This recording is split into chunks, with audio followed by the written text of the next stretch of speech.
The toe tell you they bring unity and enlightenment. Their technology gleams. Their words inspire hope. But beneath their pristine armor and noble speeches lies a truth more terrible than any imperial nightmare. The greater good isn't a philosophy. It's a prison you never knew existed. I once believed in perfection. In the immaculate geometry of purpose. In the clean lines of a society without contradiction or doubt. I remember standing on the viewing deck of our expedition vessel as we broke orbit above the contested world of Corvisa, watching the gleaming white hulls of our fleet catch the light of an alien sun, the fifth sphere expansion. A name that tasted like destiny on my tongue. My name is Shasui Tauvier of the Fire Caste, veteran of 3 campaigns and bearer of the honor markings of Virla. I have killed in the name of the greater good. I have burned worlds to perfect them. I have offered salvation with one hand and extinction with the other.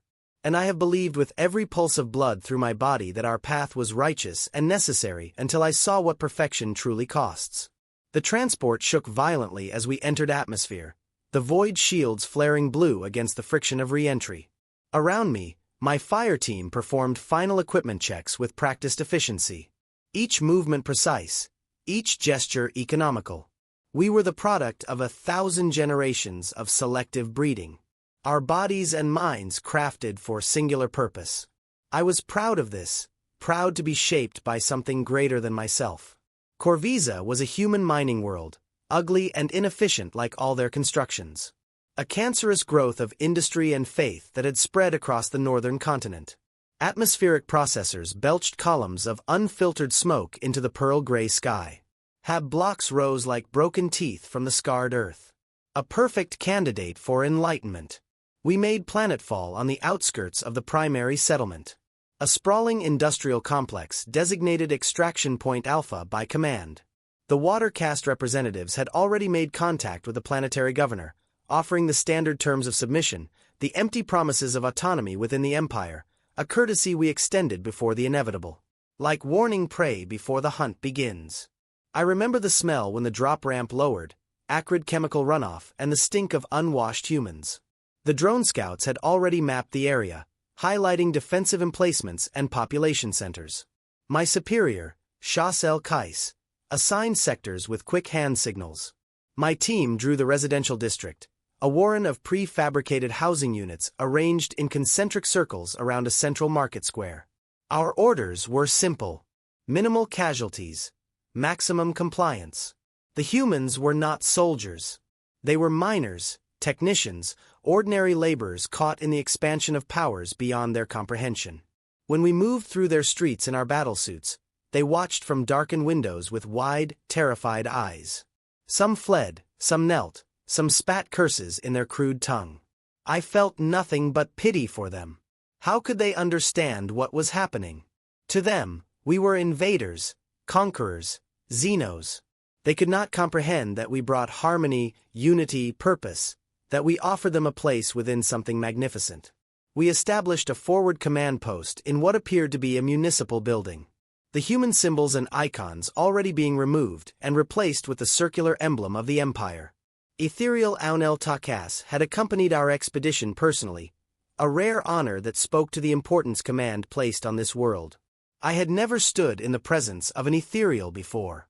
I had glimpsed them from a distance during ceremonial functions, felt the ripple of reverence that moved through crowds when they appeared.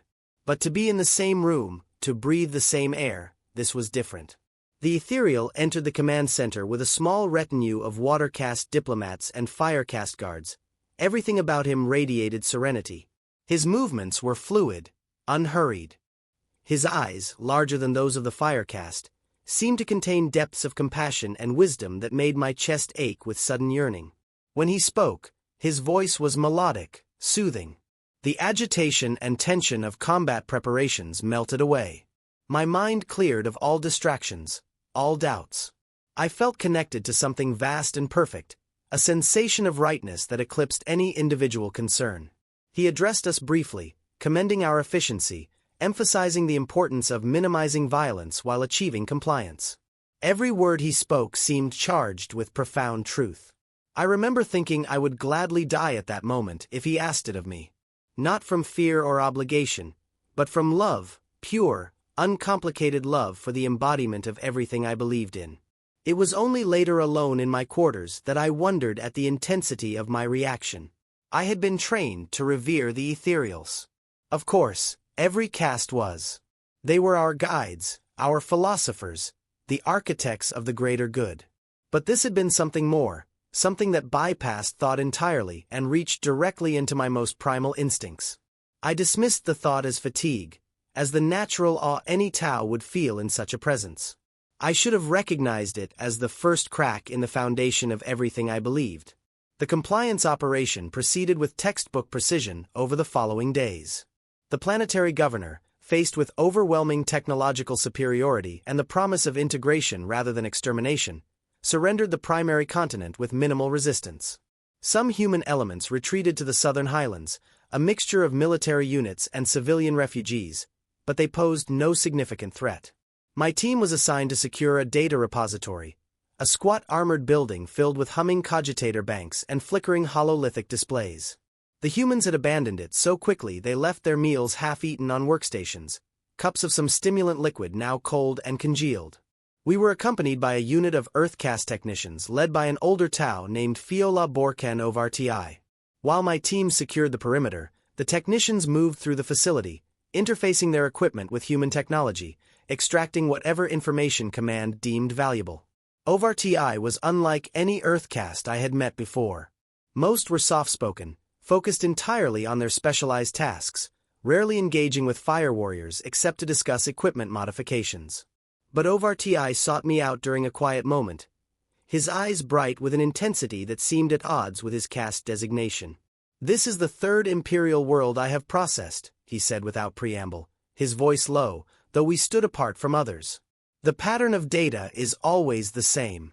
Religious texts, administrative records, industrial production logs, but there are always gaps, shasui, deliberate omissions." I did not understand why he was sharing this observation with me, a fire warrior with no clearance or need for data analysis.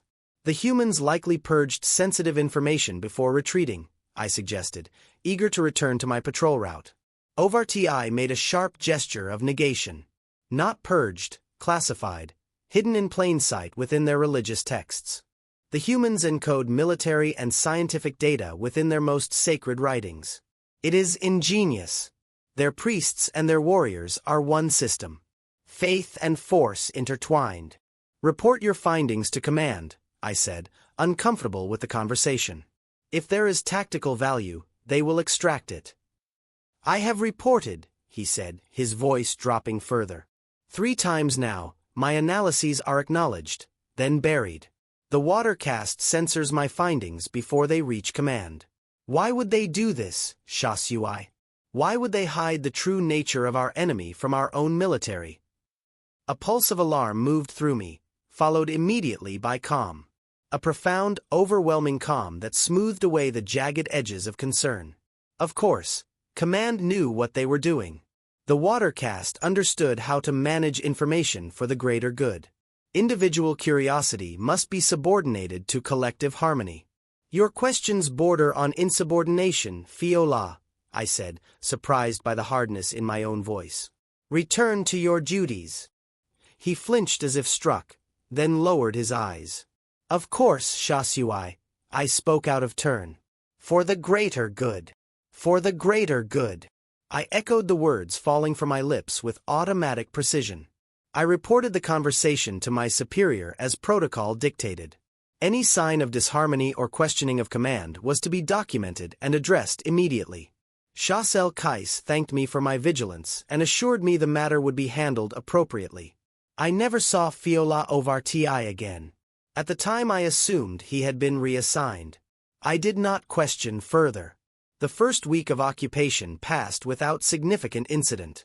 Human resistance was scattered and ineffective, primarily consisting of sabotaged equipment and crude explosive devices that our sensors detected long before they posed any threat. I led patrols through the residential sectors, enforcing curfews and identifying humans with specialized skills that might be useful to the Empire. It was during one such patrol that I encountered the human child. She appeared suddenly from between 2 habitation units.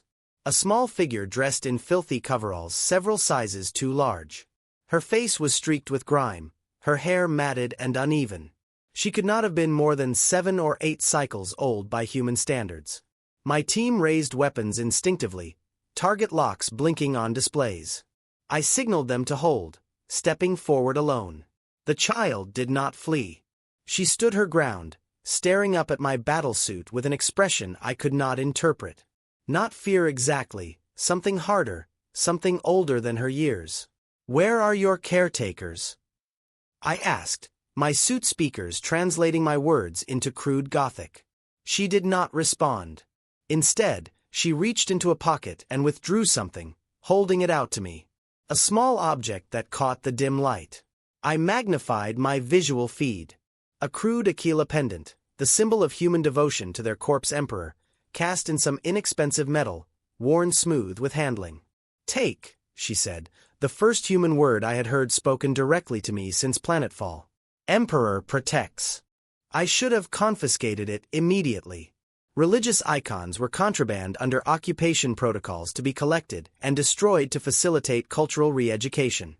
But something in her eyes, in the solemnity of the gesture, made me hesitate. "Keep your trinket," I said. "Return to your dwelling. Curfew is in effect." She continued to hold the pendant toward me, her arm unwavering. "For you. You need one." My team shifted position, growing impatient. "Shasui, we should detain and process her. Locate her adult relations."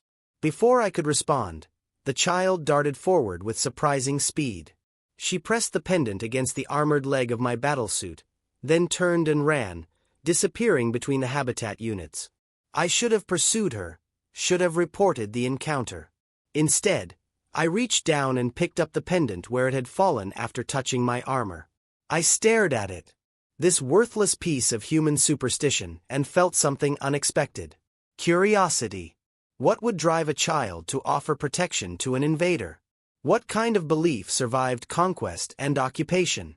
I kept the pendant, secreting it in a compartment of my battlesuit, the first direct violation of protocol in my entire service record. I told myself it was a tactical decision, that understanding enemy psychology was valuable intelligence.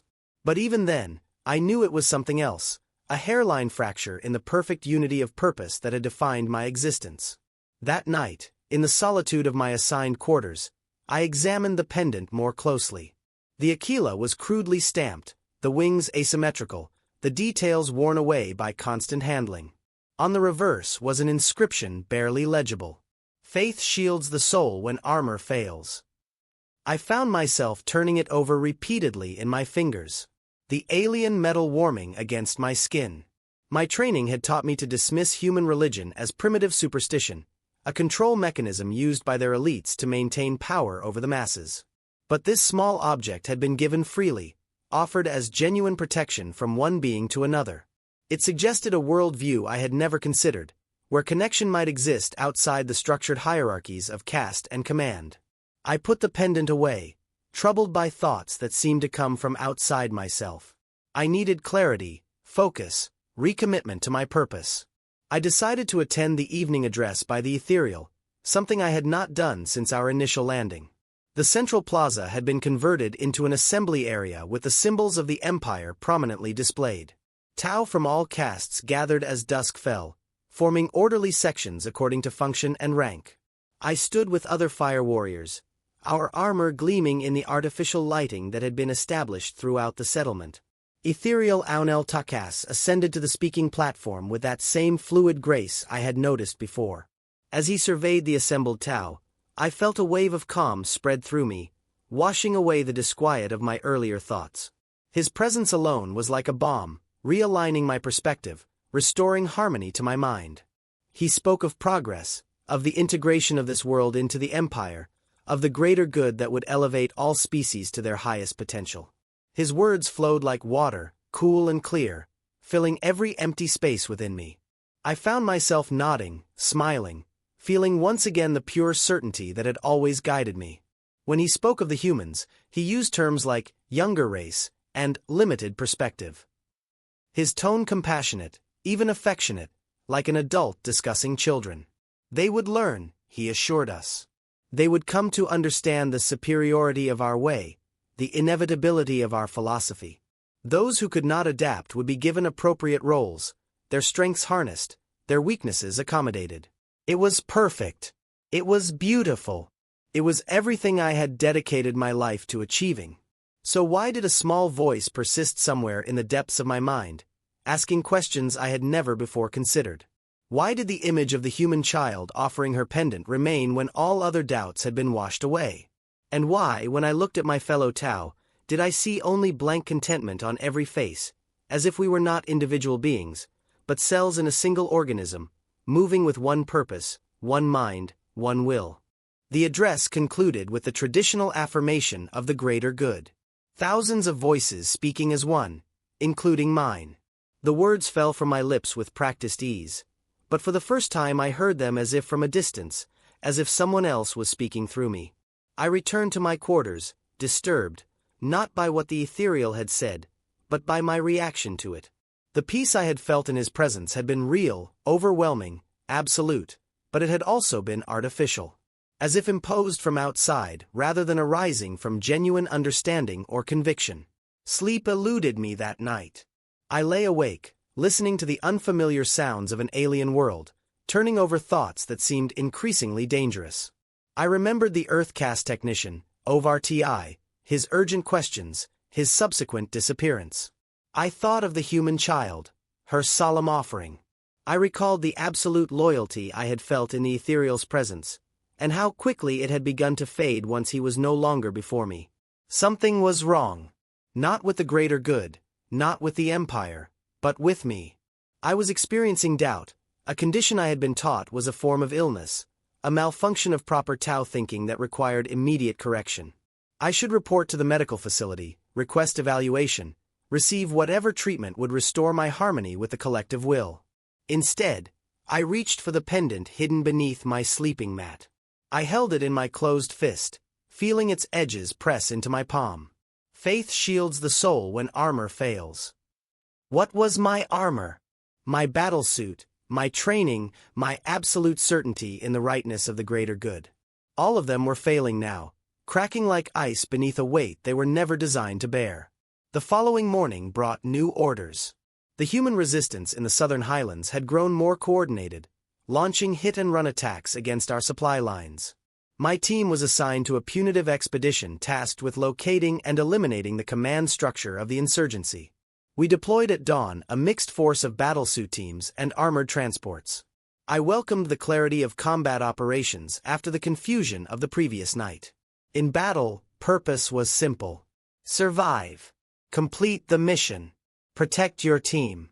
The philosophical questions that had troubled me seemed distant and irrelevant in the face of immediate tactical concerns. The highlands were rugged, heavily forested, with deep ravines and sudden mist banks that interfered with our sensors.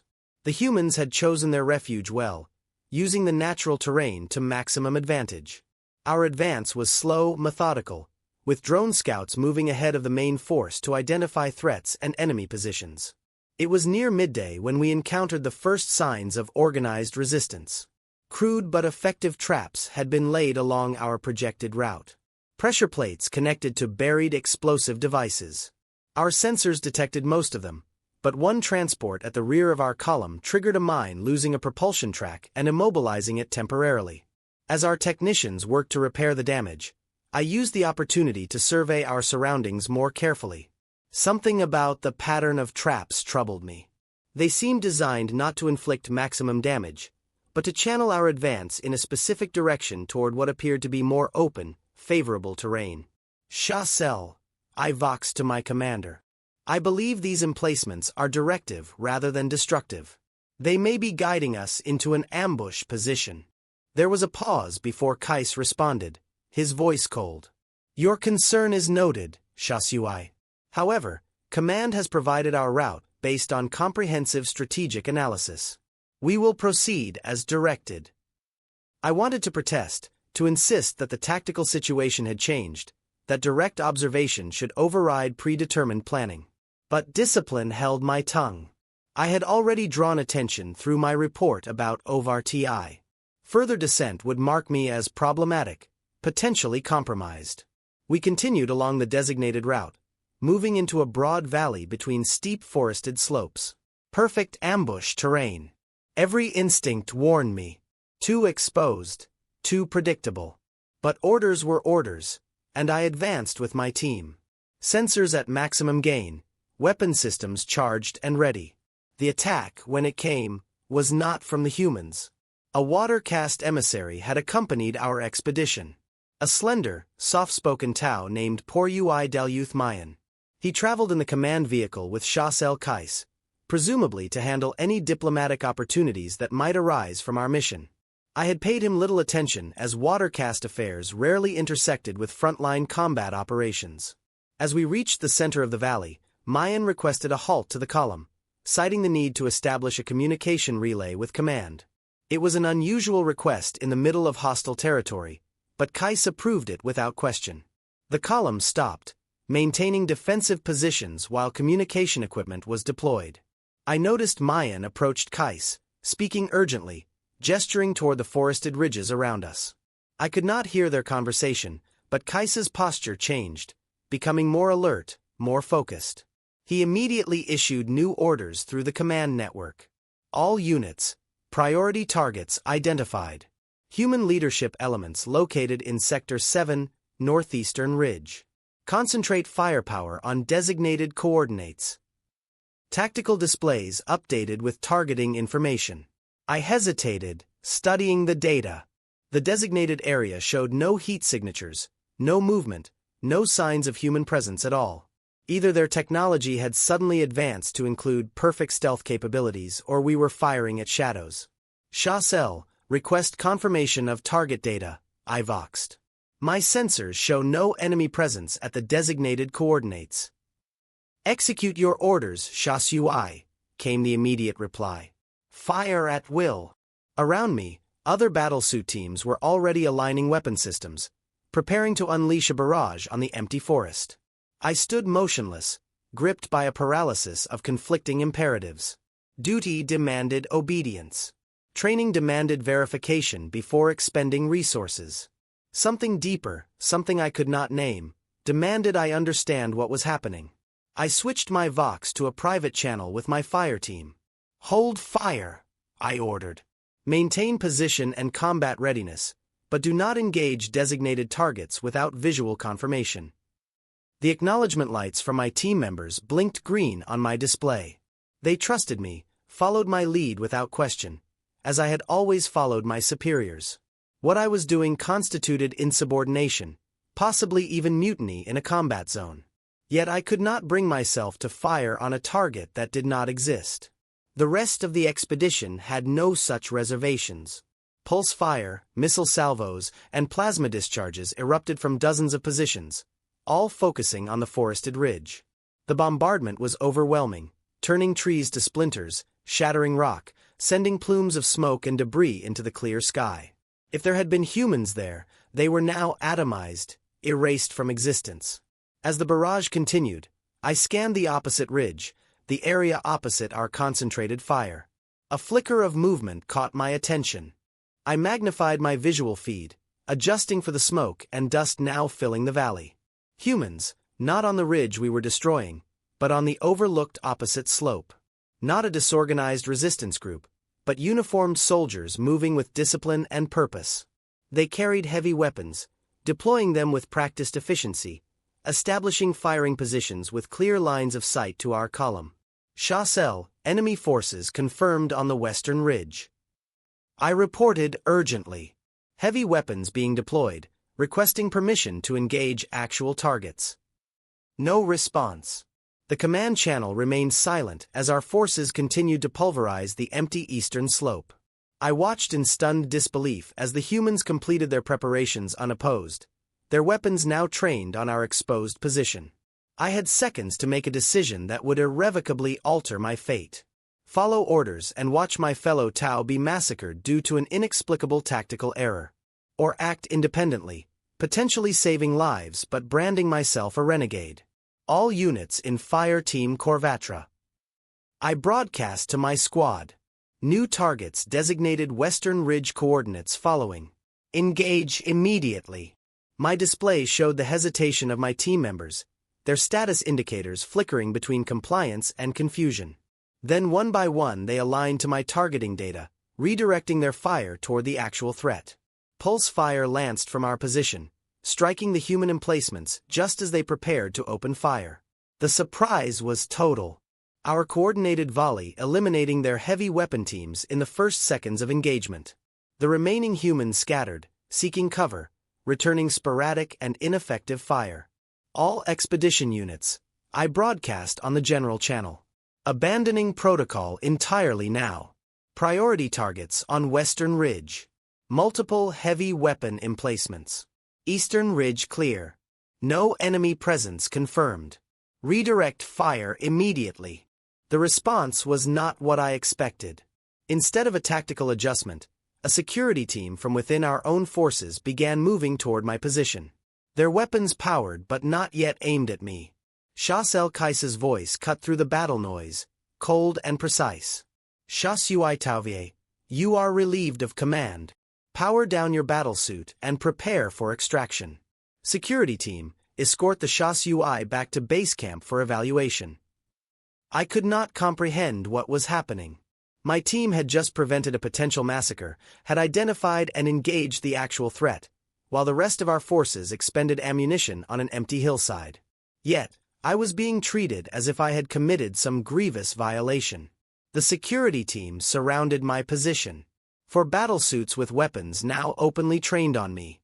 My own team held position, uncertain, caught between obeying their immediate superior and the expedition commander. Stand down, I told them through our private channel. Continue engaging enemy forces. Protect the column. They hesitated, then complied, turning their attention back to the human positions while the security team closed in around me. I powered down my weapon systems, but kept my suit operational, unwilling to make myself completely vulnerable until I understood what was happening. As I was escorted away from the front line, the remainder of our forces finally redirected their fire to the actual human positions, belatedly acknowledging the threat I had identified. The battle was brief and one-sided once our full firepower was properly applied. The humans had lost the advantage of surprise, and our technology vastly outmatched their capabilities. I was returned to the forward base under guard. My battlesuit external controls locked, relegated to the status of a prisoner rather than a veteran warrior. The compound had changed in the days since our punitive expedition had departed. Additional security measures had been implemented with water caste officials now visibly present at all command functions. There was a tension in the air, a weariness among the fire warriors I observed during my escorted march to the detention facility. I was ordered to exit my battlesuit, which was then taken for technical evaluation. Without my armor, dressed only in the body glove undergarment, I felt naked, vulnerable. I was led to a small windowless room with a single metal bench, a surveillance drone hovering silently in one corner, the door sealed behind me with a pneumatic hiss. I sat alone for what seemed like hours, reviewing the events that had brought me to this point. The child with her pendant. The Earthcast technician's questions. The inexplicable order to fire on an empty ridge while ignoring the actual threat. None of it aligned with the principles of the greater good as I understood them. Efficiency, harmony, collective survival. These were the core tenets of our society. Yet what I had witnessed seemed inefficient, disharmonious, potentially disastrous for collective survival. When the door finally opened, I expected to face Shas Kais or perhaps a security officer. Instead, the water caste emissary, Porui Mayan, entered alone. He studied me with an expression I could not interpret, then gestured for the surveillance drone to power down. It descended to the floor, optical sensors dimming. You have created quite a problem, Shasui Tauvie, he said, his voice soft, almost gentle. A fire warrior who thinks for himself, who questions orders, who sees what he is not meant to see. I saw humans preparing to attack our position, I replied, keeping my own voice level. I engaged a verified threat while the expedition wasted resources on an empty hillside. My actions protected our forces. Mayan made a gesture of acknowledgement. Indeed, you acted with tactical logic, even courage, and therein lies the problem. He moved closer, studying me as if I were a specimen under examination. Tell me, have you experienced unusual thoughts recently, doubts about command decisions, questions about the nature of our society? I hesitated. This was clearly not a simple disciplinary meeting. My answer could determine my fate. I have performed my duties as required, I said carefully. If my recent actions appeared insubordinate, I accept whatever correction is deemed appropriate. A smile flickered across Mayan's face there and gone so quickly I might have imagined it. A diplomatic response. Perhaps you have water-caste elements in your ancestry. He circled me slowly, still speaking in that same gentle tone. But you have not answered my question. Have you experienced doubt? I thought of the pendant hidden in my quarters, of the strange disconnection I had felt during the ethereal's address, of the questions that had begun to form in my mind, unbidden and unwelcome. All Tau experience moments of uncertainty. I said that is why we have the castes, the chain of command, the guidance of the ethereals to provide clarity when individuals falter. A textbook answer. Mayan stopped directly before me, but not truthful, not complete. He reached into a pocket of his robes and withdrew a small object, the Aquila pendant. My breath caught involuntarily. This was found among your possessions. A human religious symbol, contraband, seditious material. Can you explain its presence? There was no point in denial or evasion. The evidence was literally in his hand. A human child gave it to me during a patrol. I kept it to better understand enemy psychology. Without reporting it, without surrendering it for analysis, you kept it secret, private.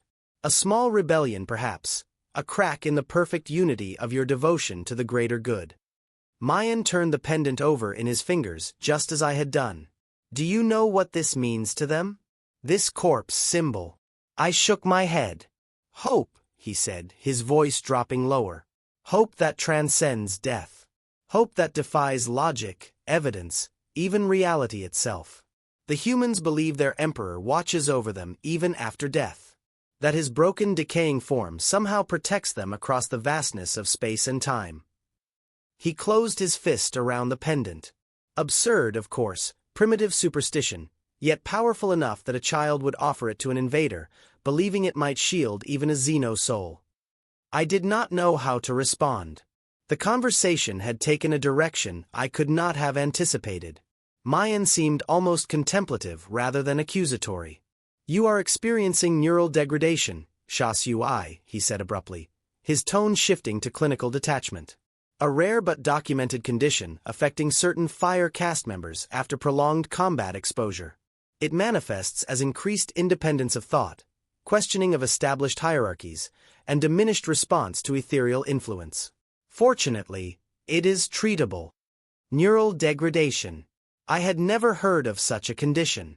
Yet, it would explain the changes I had been experiencing, the growing disconnect between my thoughts and the collective will of the Empire. What is the treatment? I asked, a cold dread beginning to form in my gut. Genetic resequencing. Neural pathway reinforcement. Nothing to concern yourself with. Mayan moved toward the door. You will be transported to a specialized medical facility. After treatment, you will return to service with a clean record. This aberration will be forgotten. Something in his phrasing, in the careful neutrality of his expression, triggered a warning deep in my soldier's instincts. This was not a medical referral. This was something else. Something he was not fully disclosing. And if I refuse treatment? The question escaped before I could consider its implications. Mayan paused, his back to me. Refuse? Why would any loyal Tau refuse necessary medical care? Unless. He turned slowly. Unless the degradation is more advanced than initial assessment indicates. I remained silent, suddenly aware that I stood at a crossroads I had not seen approaching. Every word, every gesture now would determine a path I might not be able to leave. Rest, Sha-Sui, Mayan said, his voice once again gentle, almost compassionate. Medical transport arrives tomorrow. You will be well cared for. After he left, the surveillance drone reactivated, its optical sensor fixed unblinkingly upon me. I lay on the hard bench, staring at the featureless ceiling, turning over Mayan's words in my mind. Neural degradation, a medical condition that conveniently explained away independent thought, a treatment that would restore my harmony with the collective will. It sounded reasonable, beneficial even.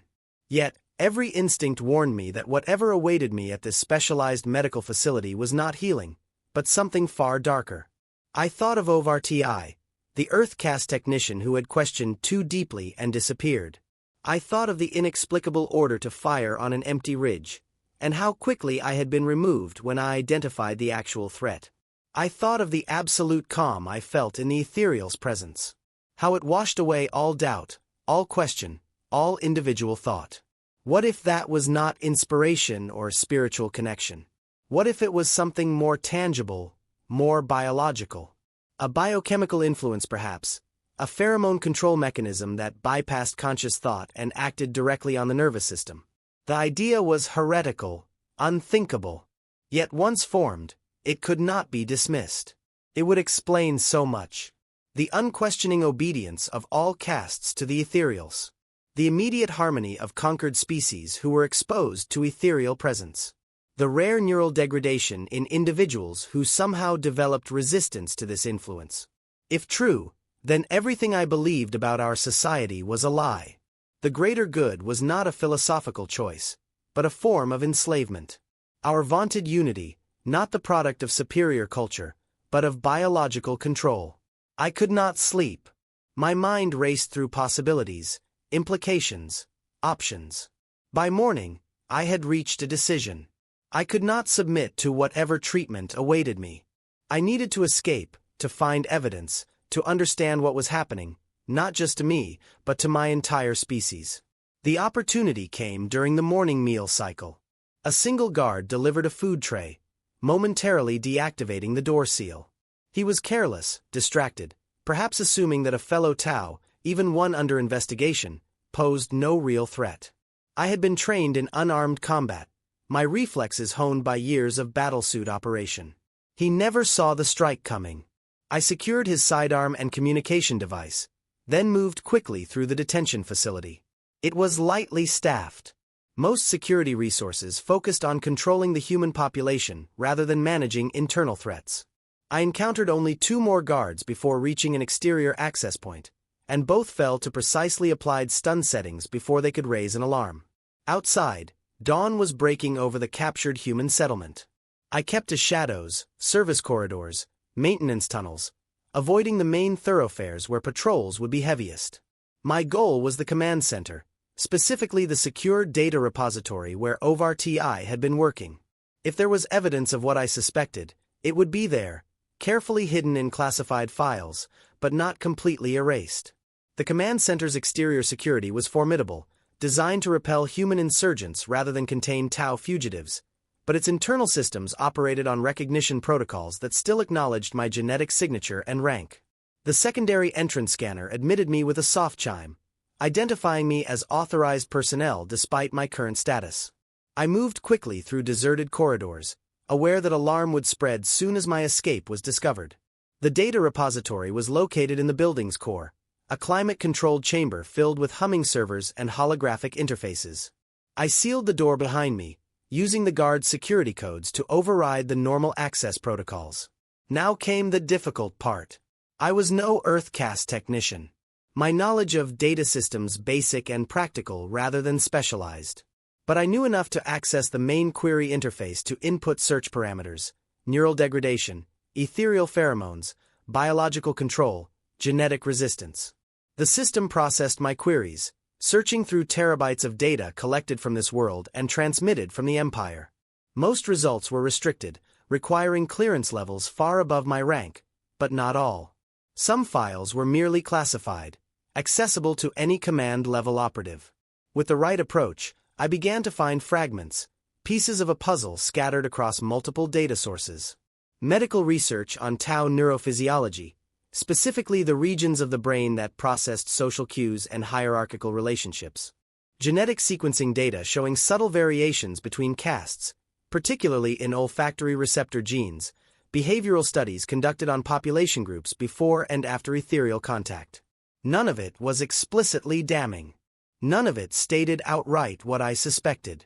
But together, the fragments formed a pattern too precise to be coincidence. The Tau species had been engineered, our genetics modified over generations to respond to specific biochemical signals produced only by the ethereal caste. We were designed for compliance, for unity, for submission to a greater will that was not philosophical but pharmacological. I was so absorbed in my discovery that I almost missed the change in the building's ambient sounds. The subtle shift in air circulation patterns, the distant sound of booted feet moving with purpose rather than routine. They had found me. The time for research was over. Now it was about survival. I downloaded what data I could to a portable device, then accessed the building schematics, looking for an exit route that would avoid the approaching security forces. A maintenance shaft connected the server room to an external cooling system designed to allow technicians access without disrupting operations. It would be tight but navigable. I had just removed the access panel when the repository door reverberated with a heavy impact. Security override in progress.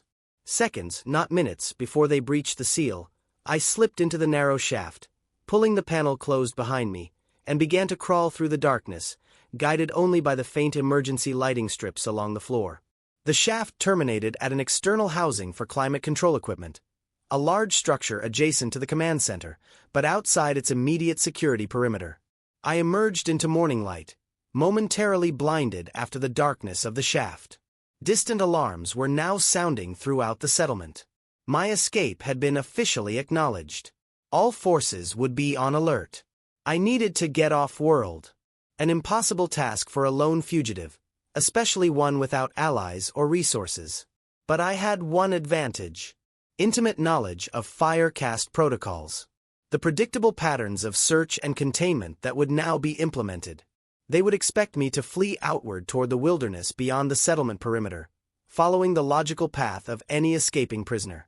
Instead, I moved deeper into the occupied zone toward the spaceport where our vessels maintained regular supply runs to the orbiting fleet. If I could access a cargo shuttle, perhaps even stow aboard a larger transport, I might escape the immediate hunt.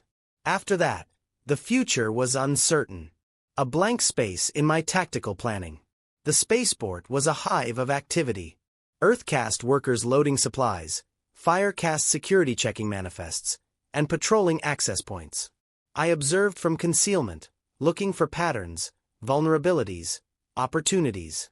A cargo lifter operated by a single Earth-caste worker caught my attention. It was loading containers from a storage facility to a waiting shuttle. Its operator clearly fatigued, moving with the mechanical precision of someone who has performed the same task for too many consecutive hours. I waited until he returned to the storage facility, then moved quickly across the open ground between my position and the parked lifter. Every sense strained for signs of detection, every muscle tensed for immediate response if challenged. But I reached the vehicle without incident, concealing myself in the operator's compartment, wedged uncomfortably behind the seating area. When the worker returned, he performed only the most cursory check of the controls before resuming his route. The lifter hummed to life, moving ponderously toward the shuttle landing pad. I remained perfectly still, controlling my breathing, willing myself to become part of the machinery around me. The worker's attention was focused entirely on his task, his exhaustion a shield for my presence. The lifter reached the shuttle where another worker directed the unloading of cargo containers. I watched through a narrow gap as the containers were secured in the shuttle's hold, calculating my moment. As the final container was positioned, the workers conferred briefly, then moved away to process the manifest data. The shuttle's cargo hold remained open, its interior shadowed and momentarily unwatched. I moved with the fluid speed that was my caste's birthright, crossing from the lifter to the shuttle in 3 long strides, pulling myself into the dark recesses of the cargo hold before the workers turned back. Heart pounding, I wedged myself between 2 secured containers, concealed from casual inspection, but with a clear line of sight to the hold entrance. Minutes stretched into an hour as final preparations were made. I heard the muffled voices of the shuttle crew performing pre-flight checks. Felt the subtle vibrations as systems came online. Then the cargo bay doors sealed with a pneumatic hiss, plunging the hold into darkness broken only by faint status indicators on the secured containers. The shuttle launched with a surge of acceleration that pressed me back against the unyielding metal of the containers. We were ascending, breaking free of the planet's gravity well, moving toward the orbiting fleet. I had escaped the immediate hunt, but my situation remained desperate. Detection aboard the shuttle would mean instant capture with nowhere to flee in the confined space of a vessel. The journey to the fleet was brief. The shuttle designed for rapid transport between surface and orbit. I felt the shift in propulsion as we approached the docking bay of a larger vessel. The deceleration as automated systems guided us into position. The subtle shudder as docking clamps engaged. New voices now. The shuttle crew coordinating with docking bay personnel. Cargo would be unloaded, inspected, distributed. My window of opportunity would be measured in moments. The difference between discovery and continuation of my desperate flight. The cargo bay doors opened, revealing the cavernous interior of what appeared to be a supply vessel. Larger than a combat ship designed for logistics rather than warfare. It offered more places to hide, more systems to exploit. I watched as workers began methodically unloading containers, checking manifest details against cargo markers. I waited until their attention was focused on a container at the far end of the bay, then slipped from my hiding place, moving silently along the shadows of the docking framework. A service corridor opened off the main bay, likely connecting to maintenance areas throughout the vessel. I entered without hesitation, putting distance between myself and the point of my arrival.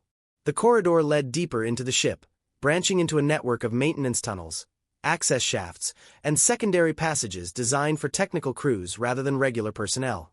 I oriented myself using the subtle cues of shipboard design, the standardized patterns that all TOW vessels followed.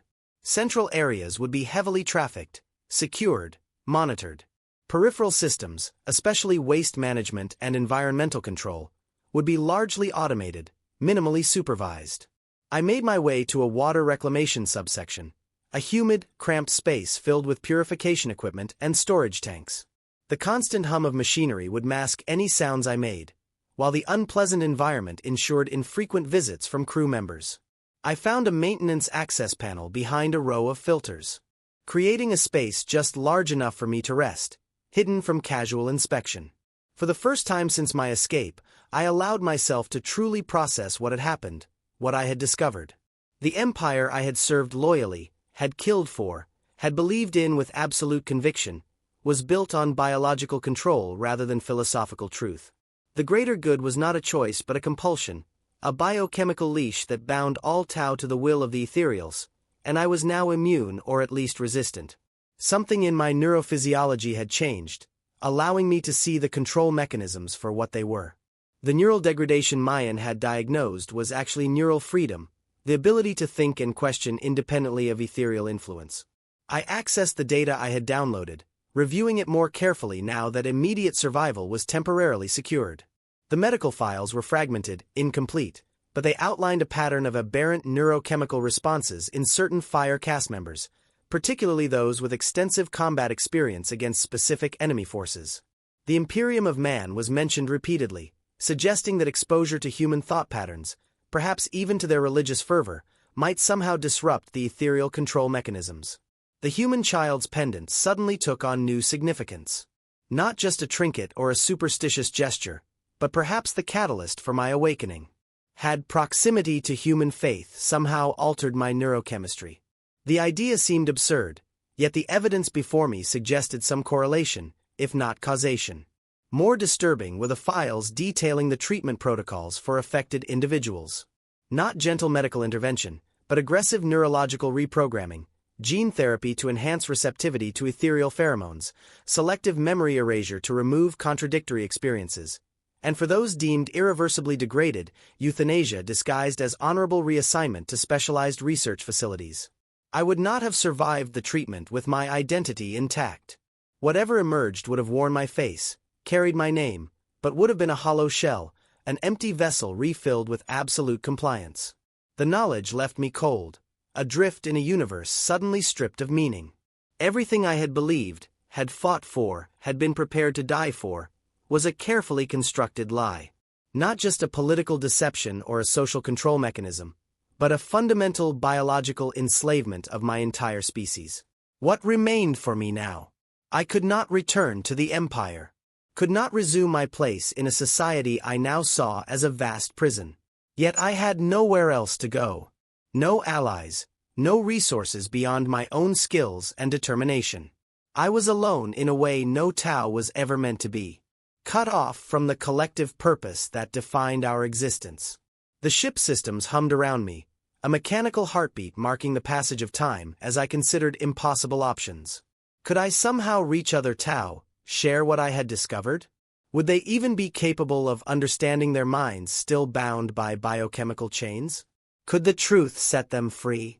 Or would it simply mark me as a dangerous aberration to be eliminated? My thoughts were interrupted by a change in the ship's operational sounds. The steady background hum shifted pitch, propulsion systems engaging with increased power. We were moving, accelerating away from orbital position.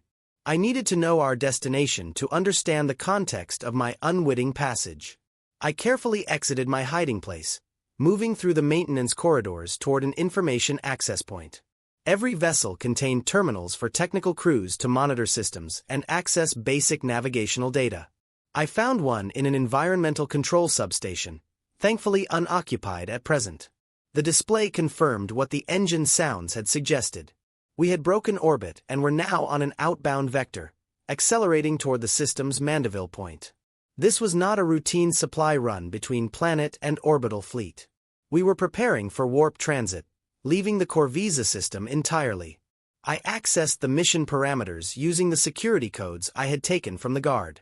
Our destination was a Tau research outpost designated Exploration Sphere 9-12 located in a previously unmapped star system several warp jumps distant from Corvisa. The manifest listed scientific equipment, specialized materials, and biological research specimens. A chill ran through me at that final item. What kind of biological research required transport to a remote outpost far from the main expansion sphere? Given what I now knew about the Empire's methods, about the true nature of ethereal control, I suspected nothing benevolent. I delved deeper, searching for additional information about the outpost and its purpose. Most data was classified beyond my access level, but I found references to pheromone synthesis and neurological compliance enhancement. They were developing new control mechanisms, more powerful versions of the biochemical bonds that already enslaved our species. This vessel was not merely a supply ship. It was delivering materials for the next stage of Tau enslavement for tightening the invisible chains that bound us to the will of the ethereals. And I was now aboard, heading directly toward the source of that corruption. The irony might have been amusing if the stakes were not so grave. In fleeing one trap, I had placed myself squarely in the path of something potentially far worse. Yet, it also represented an opportunity. If I could reach this research outpost, perhaps I could find more complete information about the control mechanisms. Perhaps even a way to disrupt them to free others. As I had been freed, a desperate plan began to form in my mind. Not escape now, but deliberate infiltration. I would remain hidden during transit, then use the confusion of arrival and unloading to infiltrate the research facility. There I would gather whatever information I could about the biological control systems, the pheromone technologies, anything that might help me understand how to counter them. It was a plan born of desperation with minimal chance of success and maximum risk. But what alternative remained? I could not return to ignorant servitude.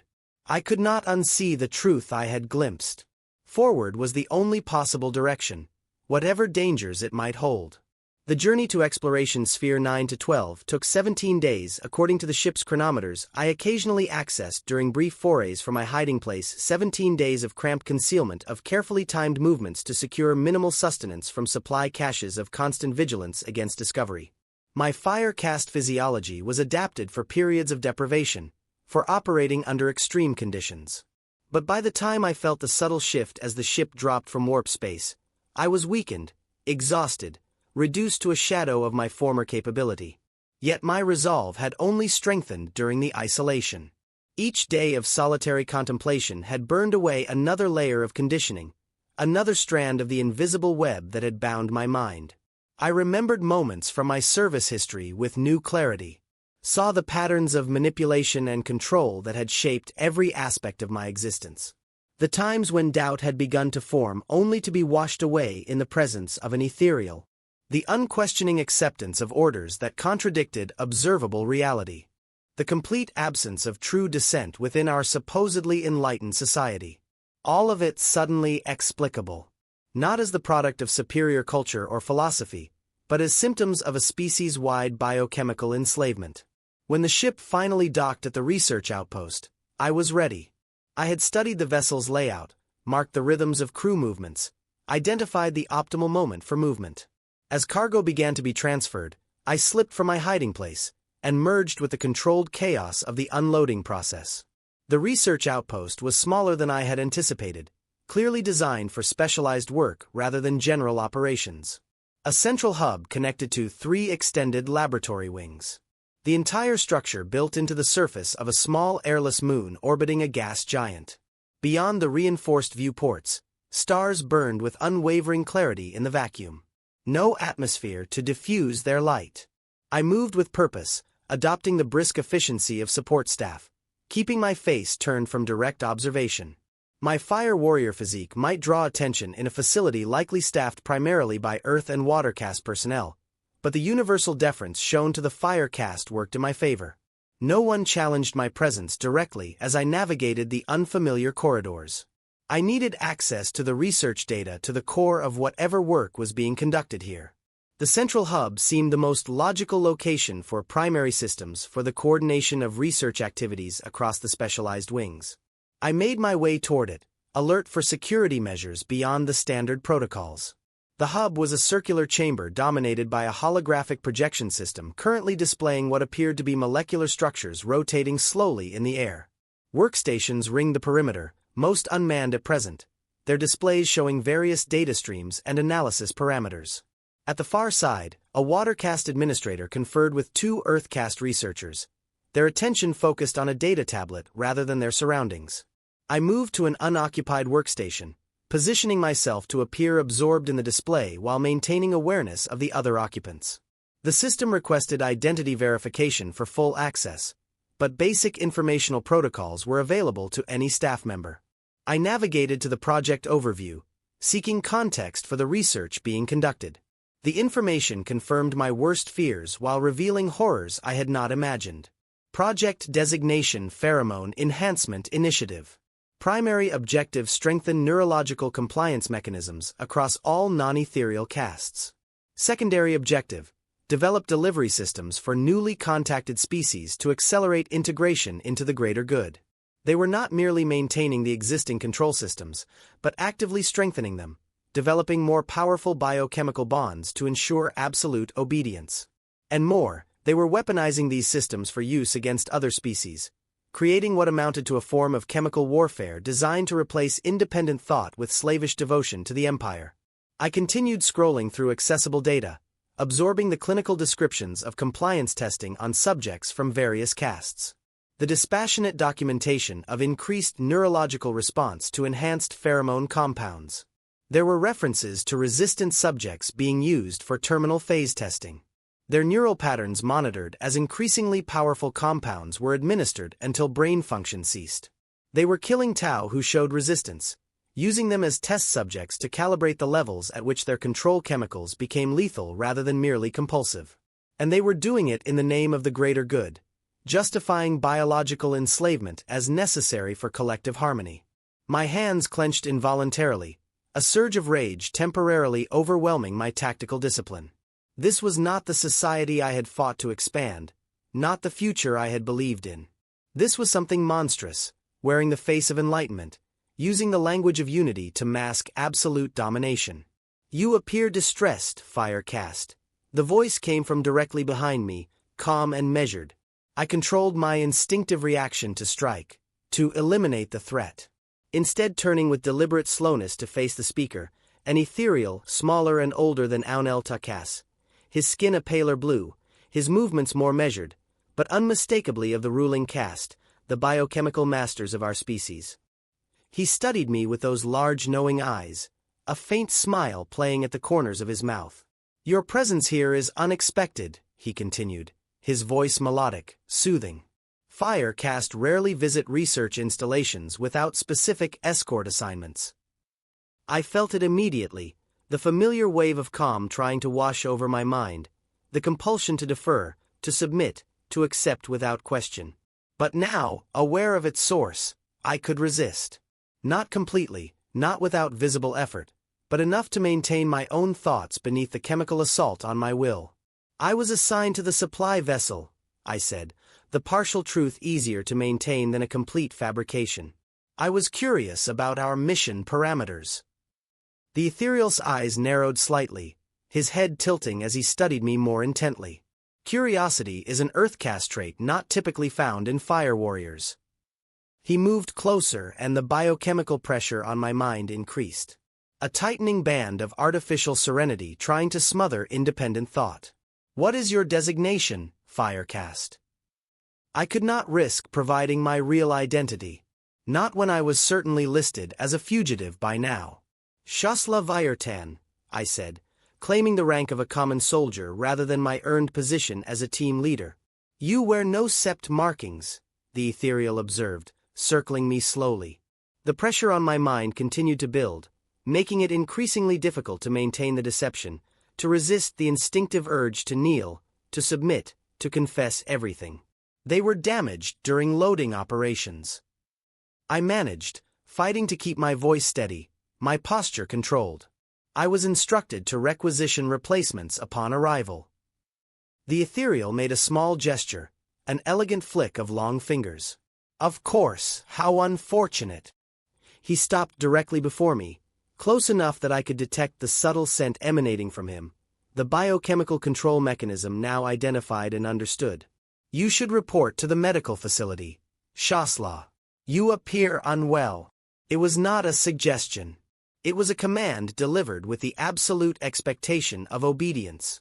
Every instinct bred and conditioned into me for generations screamed to comply, to follow without question, to surrender to the will of this being who embodied the greater good. I almost did. The pressure was overwhelming, a weight pressing against every corner of my mind. But some core of resistance remained, a small hard center of self that refused to be subsumed. The human pendant flashed in my memory, a symbol of defiance against forces that claimed absolute authority. Faith shields the soul when armor fails. I will report immediately, honored ethereal, I said, lowering my eyes in a show of deference while my mind raced through escape options, survival scenarios. I will accompany you, he said, that same gentle smile never leaving his face. Your welfare is of concern to me. He knew perhaps not the specifics of who I was or how I had come to be here, but he recognized the resistance in me, the failure of his biochemical control to produce complete compliance. I was already categorized as a threat, a resistant subject to be contained, studied, and ultimately eliminated. We walked together through the curved corridors of the research station, the ethereal maintaining a conversational tone as if we were colleagues rather than captor and captive. He spoke of the work being done here, the advancements being made in social cohesion technologies, his euphemisms for the biochemical chains being forged around the minds of my species. The greater good requires unity of purpose, he explained, his voice reasonable, paternal. Individual divergence creates inefficiency, conflict, suffering. We eliminate that suffering by aligning all minds to a single harmonious path. Without choice, I said, the words escaping before I could contain them. Without freedom. He showed no anger at my comment, only a sad, indulgent smile. Freedom is an illusion, Firecast, a concept that exists only in opposition to natural order. In the wild, does the prey animal consider its freedom as the predator's jaws close around its throat? Does the planet consider its freedom as it is bound to orbit its star? All existence is constraint, boundary, limitation. We have simply perfected the most benevolent form of natural order. We had reached a sealed doorway marked with medical symbols and warning indicators. The ethereal placed his palm against the scanner, and the doors slid open to reveal a clinical space filled with advanced medical equipment. Unlike traditional healing facilities, this room contained restraint systems attached to diagnostic platforms, neural monitoring arrays, and injection mechanisms connected to sealed containment units. Not a place of healing, a place of biochemical reconditioning or termination. Please enter, the ethereal said, gesturing toward the central platform. Our specialists will attend to your discomfort. There was no possibility of maintaining the deception further. No scenario where I submitted to those restraints and emerged with my mind intact. If I was to survive, to maintain the freedom of thought I had so painfully achieved, I had to act now, regardless of consequence. I struck without warning. A precise blow to the nerve center at the base of the ethereal's throat, a killing technique taught to fire-caste warriors, but never to be used against the revered masters of our society. His eyes widened in shock and disbelief that a Tau would commit such ultimate heresy, such unthinkable violence against an ethereal. He crumpled to the floor, not dead, but incapacitated, unable to speak or command. The biochemical cloud that had pressed against my mind dissipated as his consciousness faded, leaving my thoughts clear, focused, deadly in their precision. Alarms would sound soon. An ethereal's life signs were undoubtedly monitored at all times, any irregularity triggering immediate response. I had minutes, perhaps only seconds, before security forces converged on this location. I dragged the unconscious ethereal into the medical chamber, sealing the door behind us. His body was light, frilier than the robust physiology of the fire caste, another sign of the specialization that had shaped our species into distinct biological functions. The medical equipment provided what I needed: restraints to secure the ethereal to the diagnostic platform, neural monitors to confirm he still lived, his brain still functioned, and most importantly, surgical tools designed for precision work on neurological systems. What I planned was monstrous by any standard of Tau society, unforgivable, the ultimate violation of everything I had been taught to revere, yet necessary if the truth was ever to be known, if freedom was ever to be more than an illusion dismissed by our biochemical masters. The ethereal began to regain consciousness as I prepared the equipment, his large eyes blinking in confusion, then widening in horror as he realized his situation. He tried to speak, but the nerve strike had temporarily paralyzed his vocal apparatus, silencing the melodic voice that carried such compulsive power. I am Shasui Tauvier, I told him, my voice clinically detached as I calibrated the surgical array. Once a loyal servant of the Empire, now a fugitive from the lies you call the greater good. Recognition flickered in his eyes, followed by what might have been fear, an ethereal, afraid of a mere fire warrior. How alien that concept would have seemed mere weeks ago. Your kind has enslaved us through biochemical means for generations, I continued, positioning the surgical instruments, pheromone control, neurological conditioning, genetic manipulation. You built an empire not on philosophical truth, but on biological compulsion. His head moved in weak denial, but the restraints prevented any significant resistance. The surgical array hummed as it completed its calibration sequence, scanning his unique physiology, mapping the specialized glands that produced the control pheromones. I am going to extract those glands, I told him, watching the horror grow in his eyes. Not to kill you, but to free you, to make you like the rest of us, equal, dependent on reason rather than biochemical dominance. It was a violation beyond measure in our society. To touch an ethereal without permission was taboo. To harm one, unthinkable. To surgically alter one, removing the very biological components that define their caste, their place in society. There was no word for such an action, no concept in Tau culture for this level of transgression. Yet, as the surgical array began its precise work, guided by my input, but operating with a precision no manual procedure could match, I felt no remorse. Only a cold certainty that this was necessary. That truth, however terrible, was preferable to the most benevolent lie. The procedure was swift. The specialized equipment designed for neurological modification, extracting the pheromone-producing glands with minimal damage to surrounding tissue. I collected the biological material in a sealed container, tangible evidence of the biochemical control mechanism that had shaped Tau society since its earliest records. As the surgical array sealed the incisions, the ethereal remained conscious, his eyes never leaving mine. There was hatred there now, raw and personal in a way I had never seen in one of his caste. They always maintained an air of detached benevolence, of transcendent compassion. But with his biochemical authority literally extracted, what remained was simply a person, angry, afraid, violated, equal. You have destroyed yourself, he said, his voice barely functional as the paralysis began to fade. Even if you escape this facility, even if you live for 1,000 years, there is nowhere in the galaxy you can hide from what you have done here. I know, I replied, securing the container with its damning evidence. But perhaps others will see the truth because of this. Perhaps someday our species will choose the greater good rather than having it biochemically imposed. The alarms began then, shrill and insistent. Security systems finally recognizing the ethereal's compromised condition, triggering station-wide alert. My time had run out. I took a final look at the diminished figure secured to the diagnostic platform. This being who had commanded absolute devotion through biological coercion rather than earned loyalty. There was nothing more to say, nothing that could bridge the gulf between what I had been and what I had become. I turned away, moving toward the sealed door, calculating routes through the station, paths to potential escape craft. The odds were minimal, the likelihood of survival approaching zero. But I had the evidence now, the physical proof of what I had discovered. If I could reach others somehow, if I could break through their conditioning long enough to show them the truth, it will change nothing. The ethereal called after me, his voice stronger now, fueled by anger and humiliation. Our way is still superior. Order is still preferable to chaos. Unity still stronger than division. Even without the pheromone bond, the logic of the greater good remains irrefutable. I paused at the door, looking back one final time. Perhaps, but now it would be a choice, not a compulsion, and that makes all the difference. I stepped through the door into chaos, into the final phase of my rebellion against everything I had once believed. Whether I survived to spread the truth or died in this sterile research station, I was free. Truly free for the first time in my existence.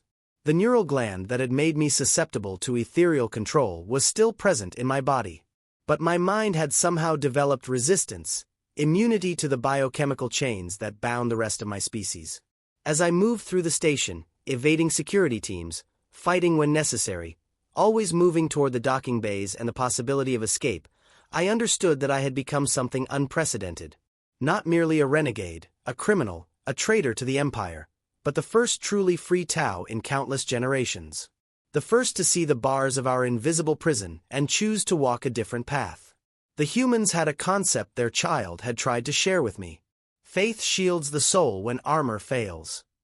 Perhaps that was what I had found. Not in their emperor or their religion, but in the simple act of questioning, of doubting, of refusing blind obedience. A faith not in external authority, but in the right to choose one's own path, to determine one's own truth. Whatever awaited me beyond this moment, whatever slim chance of survival remained, I moved toward it without regret. The greater good might yet be a worthy philosophy, might yet represent the best path forward for my species and others. But it would have meaning only when freely chosen, never when biochemically imposed. I, Shasui Tauvier, once a loyal son of the Empire, had become its greatest heretic, not through rejection of its ideals, but through insistence that they be realized honestly, without the hidden chains of biological control. A small rebellion, perhaps meaningless in the vast expanse of the galaxy and its endless wars. But for me, it was everything. The difference between existence and living, between serving and choosing, between slavery and freedom. The final door stood before me. Beyond it the docking bay and whatever fate awaited. I stepped forward into uncertainty, into possibility, into freedom.